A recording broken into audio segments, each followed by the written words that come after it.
Hello everyone, welcome to our YouTube channel. നമ്മളുടെ YouTube ചാനലിൻ്റെ പേര് വരുൺ സനില എന്നാണ്. ഇപ്പം നോർമലായിട്ടുള്ളൊരു ദിവസമാണ്. ഭയങ്കര മഴയായിരുന്നു. നമ്മുടെ ഇവിടെ ഭയങ്കര തകർത്ത് വാരി മഴ പെയ്യുകയാണ്. അപ്പോൾ നമ്മൾ വിചാരിച്ചെന്നാൽ കുറച്ച് ഉണക്കച്ചീനി ഇരിപ്പുണ്ടായിരുന്നു, അതും വേവിച്ച് കുറച്ച് ബീഫ് കറിയും ഉണ്ടാക്കാം എന്നുള്ളൊരു പ്ലാനിലായിരുന്നേ. അങ്ങനെ രാവിലെ തന്നെ ബീഫൊക്കെ വാങ്ങിച്ചുകൊണ്ടാണ് കഴുകിയൊക്കെ വൃത്തിയാക്കി വെച്ചു. അതിന് മസാല സെറ്റ് ചെയ്യുവാണ്. മസാല സെറ്റ് ചെയ്തിട്ട് കുറച്ച് ബീഫ് കറിയും നല്ല ചീനി ഉണക്കച്ചീനി വേവിച്ചതും ഒക്കെ റെഡിയാക്കിക്കൊണ്ട് ഇരുന്നിരിക്കുകയാണ്.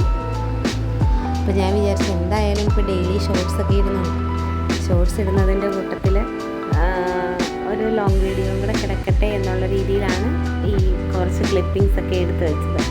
ഫുള്ളായിട്ട് നമുക്കിനി എടുക്കാൻ പറ്റത്തില്ല, നമ്മുടെ ഫോണിനകത്ത് സ്റ്റോറേജ് ഫുള്ളായിട്ടിരിക്കുകയാണ്. അപ്പം അതുകൊണ്ട് ഫുള്ളി നമുക്കത് ക്യാപ്ചർ ചെയ്യാൻ പറ്റിയില്ല.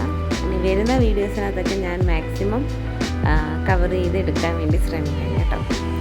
ഇനി ഇത് നമ്മുടെ ഷോർട്സ് കാണുന്നവർക്കറിയാം, നമ്മുടെ ഇരുത്തിലിൻ്റെ മുകളിലായിട്ടൊരു കുമ്പളം പടർന്നിട്ടുണ്ട്. അതിൽ നിന്ന് എടുത്തിട്ടുള്ള കുമ്പളത്തിൻ്റെ ഒരു മെഴുക്കുവരട്ടിയും കൂടെ സൈഡിലുണ്ടാക്കുന്നുണ്ട്. അപ്പോൾ ഞാൻ അതിൻ്റെ ഇടയ്ക്കൂടെ കുട്ടി ക്ലീനിങ് എല്ലാം കഴിഞ്ഞു. അപ്പോൾ കുറച്ച് മണം കിട്ടാൻ വേണ്ടിയിട്ട് നമ്മൾ കുന്തരിക്ക അത് കത്തിച്ച് വെച്ചേക്കാം. അപ്പോൾ ചീനി റെഡിയായി, ബീഫും റെഡിയായി. അപ്പോൾ ഞങ്ങൾ പോയത് അതിന് ഫുഡൊക്കെ കഴിക്കട്ടെ. Okay, bye bye.